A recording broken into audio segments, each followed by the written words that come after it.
Assalamualaikum warahmatullahi wabarakatuh. Perkenalkan, nama saya Nadia Trapsari Fitri Nasution dengan NIM 0601230025. Saya dari Universitas Islam Negeri Sumatera Utara, Prodi Ilmu Perpustakaan 1, Fakultas Ilmu Sosial, Setampuk 2023, semester 2. Baik, di sini saya akan menjelaskan tentang civil society. Istilah dari civil society itu pertama kali dipakai di Eropa pada abad ke-18 sebagai terjemahan dari bahasa Latin societas civilis. Itu munculnya konsep civil society di Eropa tidak dilepaskan dari munculnya kasus natural society. Konsep natural society itu adalah suatu konsep tentang masyarakat di mana mereka hidup secara alamiah yang belum mengenal hukum kecuali hukum alam. Ada kelas menengah dan perkembangan sipil masyarakat.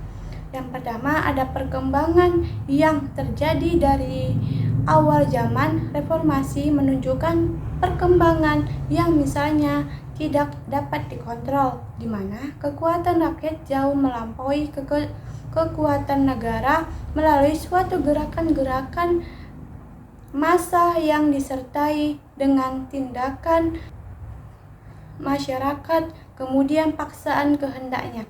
Ada kelas menengah dan perkembangan civil society itu selama Orde Baru, rakyat dikatakan sangatlah lemah posisinya.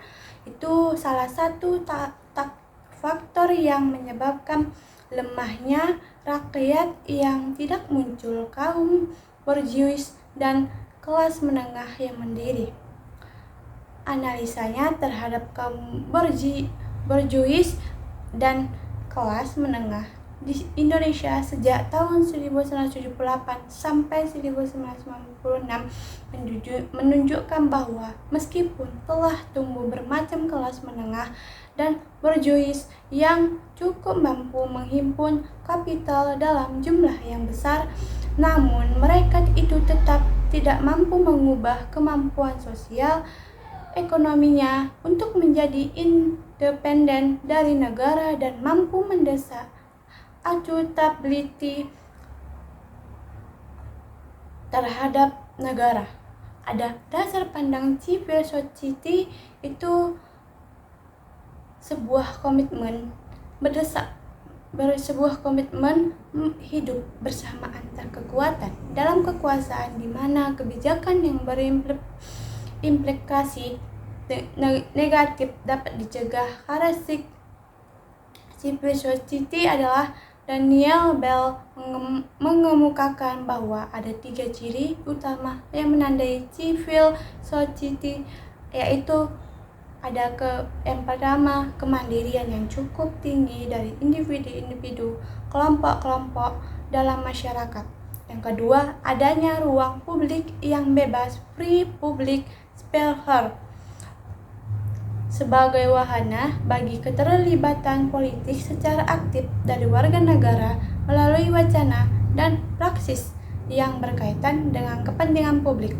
Yang ketiga, adanya kemampuan membatasi negara agar ia tidak intervensionis. Itu soalnya mengapa civil society dikekang di Indonesia. Apa solusi yang tepat menurut saudara? Menurut saya, civil society itu di Indonesia kadang-kadang dikekang oleh regulasi yang ketat atau tekanan politik. Solusi tepat adalah melindungi kebebasan berserikat dan berpendapat, menghapus hambatan hukum yang tidak perlu, dan memperkuat dialog antara pemerintah dan masyarakat sipil. Masyarakat sipil di Indonesia sering menghadapi tantangan seperti pembatasan legal, intimidasi, dan penghambatan terhadap kegiatan mereka.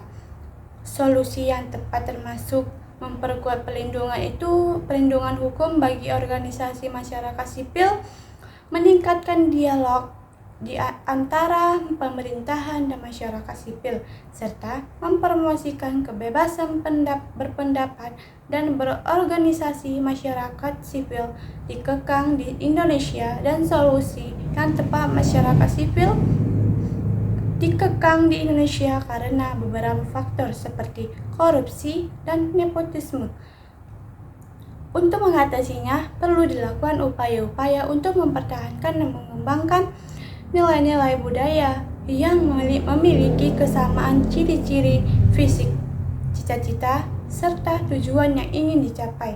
Selain itu, perlu juga dilakukan edukasi dan sosialisasi pada masyarakat tentang pentingnya masyarakat sipil dalam menjawab tantangan zaman.